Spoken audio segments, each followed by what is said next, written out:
नमस्कार दोस्तों।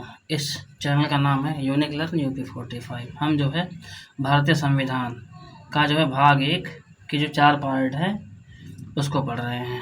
आपको जो है यहीं से ही शुरू करना पड़ेगा अगर सीखना है बढ़िया से। तो जैसे कि भारतीय संविधान में का भाग 1 में 4 अनुच्छेद हैं और उसका नाम क्या है?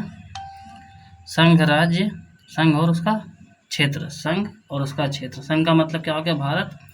क्षेत्र का मतलब हो गया जो उसके अंदर राज्य हैं। तो आइए फटाफट जो है आसान भाषा में देखते हैं। हमारे पास जो है एक बुक भी है, ये वाली बुक आपने देखी होगी। थोड़ा टफ होता है इसमें जो लिखा हुआ है, तो हमने इसको निकाला है हर जगह से ऑनलाइन ताकि जो है आसान भाषा में समझ में आए। तो अनुच्छेद 1 से 4 तक जो हम देखते हैं। यह भाग बताता है कि भारत किस तरह का देश है, उसका नाम क्या होगा, उसमें कौन कौन से राज्य हैं और क्षेत्र शामिल होंगे, और नए राज्य बनाने या सीमाओं में बदलाव करने का अधिकार किसके पास है। यहाँ से होता है अपना स्टार्ट अनुच्छेद 1। अनुच्छेद 1 भाग 1 का अनुच्छेद 1 क्या है इसे भी ध्यान रखें। जो है आपके पास सवाल आते हैं संघ और राज्य क्षेत्र से लेके, तो आप समझ जाएं कि यह जो संविधान के भाग 1 का 4 अनुच्छेद उन्हीं में से कोई एक होगा जिसमें संघ और राज्य क्षेत्र के बारे में दिया हुआ है। आइए फटाफट देखते हैं। संघ का नाम और उसका क्षेत्र। भारत का आधिकारिक नाम भारत है। भारत एक संघीय संघ यूनियन ऑफ स्टेट है, ना कि ढीला ढाला संघ। इसका मतलब है कि भारत के राज्यों के पास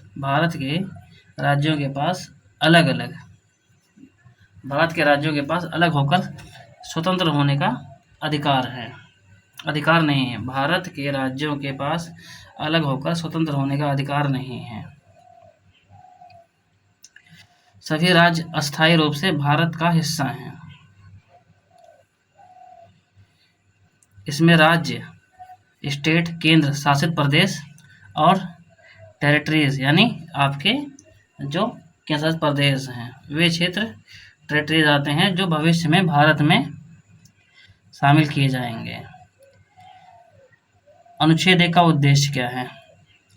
भारत की एकता और अखंडता को मजबूत करना, यह स्पष्ट करना कि भारत सिर्फ राज्यों का समूह नहीं बल्कि अखंड देश है। इसकी शक्ति क्या है? भारत का नाम और उसका पूरा क्षेत्र संविधान द्वारा सुरक्षित है। कोई भी राज्य भारत से अलग नहीं हो सकता।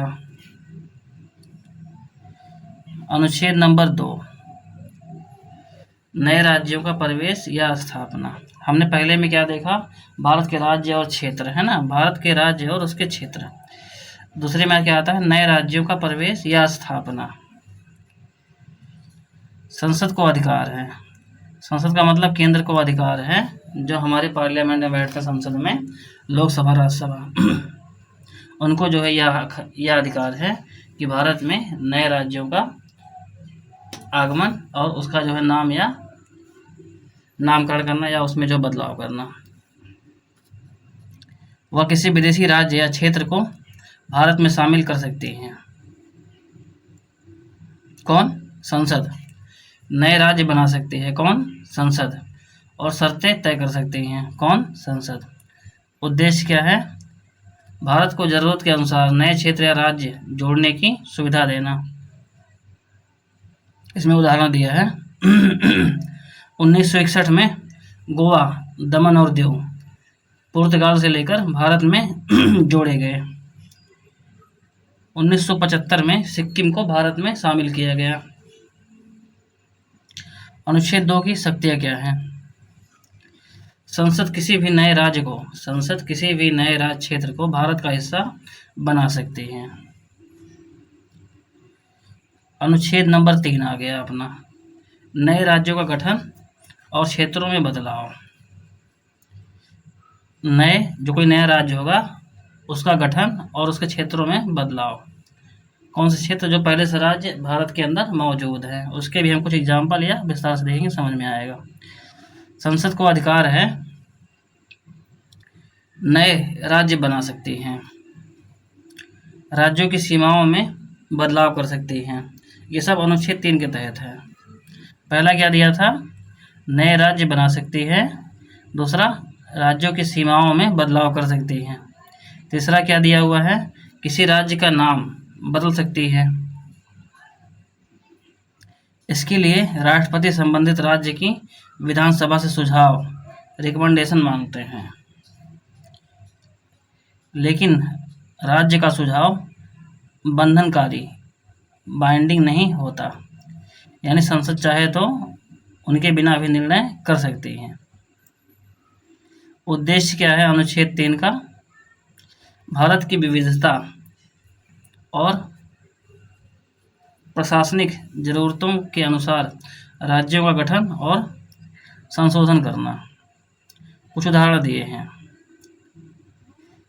2000 में, सन 2000 में झारखंड और उत्तराखंड, ये जो है झारखंड उत्तराखंड जो आपका जो है उत्तर प्रदेश से अलग हुआ था, झारखंड जो है आपका, और छत्तीसगढ़ का निर्माण सन 2000 ईस्वी में यह दो जो है राज्यों को अलग करके जो है 3 अलग नए राज्य बनाए गए, जिसमें झारखंड आया, उत्तराखंड आया और छत्तीसगढ़ का निर्माण हुआ। 2014 में आंध्र प्रदेश से अलग हो गया तेलंगाना।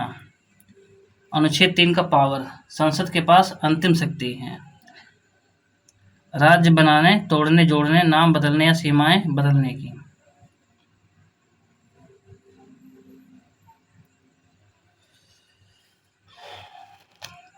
चाहे जो है किसी भी राज्य में बदलाव करना हो या उसके सीमाओं में परिवर्तन करना हो, वह किसी भी जो है मुख्यमंत्री या वहाँ के एमएलए जो है के हाथ में पावर नहीं होती। किसके हाथ में पावर होती है, सीधे संसद के हाथ में है, जो अनुच्छेद 3 के तहत हो सकती है ना, जो हमने अभी सीखा और यही कन्फर्म है।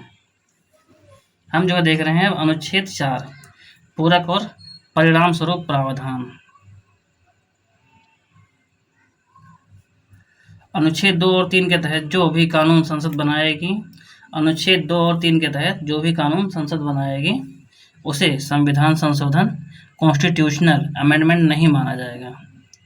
बहुत ही इंपॉर्टेंट, अनुच्छेद 2 और 3 के तहत जो भी कानून संसद बनाएगी उसे संविधान के संशोधन, कॉन्स्टिट्यूशन अमेंडमेंट जो हम पढ़ेंगे अनुच्छेद 368 के तहत नहीं माना जाता।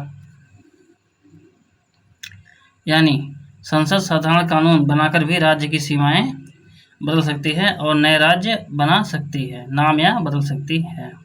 उद्देश्य क्या है अनुच्छेद 4 का, राज्यों में बदलाव की प्रक्रिया को आसान बनाना, बार बार संविधान संशोधन की जरूरत ना पड़े। 4 का पावर, संसद साधारण बहुमत, सिंपल मेजोरिटी से ही राज्यों का नक्शा बदल सकता है। कुछ इंपॉर्टेंट यानी शॉर्ट में जो अनुच्छेद 1, 2, 3, 4 का अगर हम किताब से पढ़ेंगे तो हमको जो है सेम ये चीज़ मिलते हैं। अनुच्छेद 1 में भारत संघीय क्षेत्र है ना, भारत संघीय संघ। अनुच्छेद 2 दिया है नए राज्य या क्षेत्र भारत में शामिल किए जा सकते हैं। नंबर 3, संसद नए राज्य बना सकती है, सीमा और नाम बदल सकती है। नंबर 4 में क्या दिया है, इन सब के लिए संविधान संशोधन की जरूरत नहीं पड़ती, साधारण कानून काफ़ी है। तो आशा है बढ़िया से आपको जो है भारत का संविधान भाग 1 में जो 4 अनुच्छेद हैं ढंग से समझ में आएगा। हम जो है पढ़ेंगे अगला जो है संविधान का भाग 2 जो सिटीजनशिप बोलते हैं उसी को, या नागरिकता है ना हिंदी में। तो आशा है बढ़िया से आपको समझ में आएगा। घंटी का बटन दबा के सब्सक्राइब कर ले, जिससे आपको 1 बाय 1 सारे जो है टॉपिक आते रहेंगे। और चैनल को सब्सक्राइब शेयर करें, जिससे आपको आगे शेयर करें, आपके माध्यम से काफ़ी लोगों को सीख मिलेगी। मिलते हैं हमारे टॉपिक में, इसमें इतना ही।